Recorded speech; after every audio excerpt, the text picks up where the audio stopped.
I think Egypt is playing an important role for the Arab world in the post-Arab Spring. I think what comes of the Morsi v. SCAF saga is very important for what happens in the rest of the region. I think President Morsi is in a difficult position at the moment, having to both manage the people's expectations for reform without necessarily alienating the military and without creating the kind of tension that would put Egypt back in a crisis.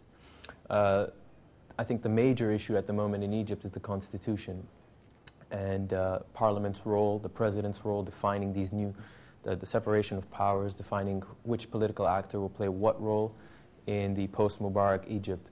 And so President Morsi will have to evaluate where he stands on these issues and mark his territory, as it were. But do you think he's going to actually have enough clout to make a stand?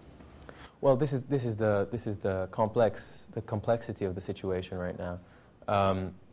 Morsi is very much a new commodity in Egyptian politics, both for the outside world but also for Egyptians. And so Egyptians don't know where he's going to stamp his authority and how he's going to do that.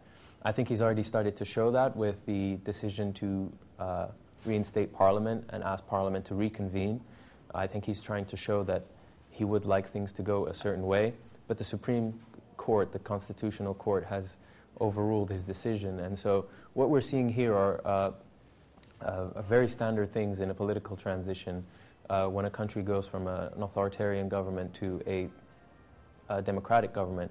All political actors are going to try to claim their territory, and there's probably going to be, in my opinion, at least 6 months of political haggling over who will be in the panel that decides what kind of constitution they'll have, and obviously what kind of constitution they want to have.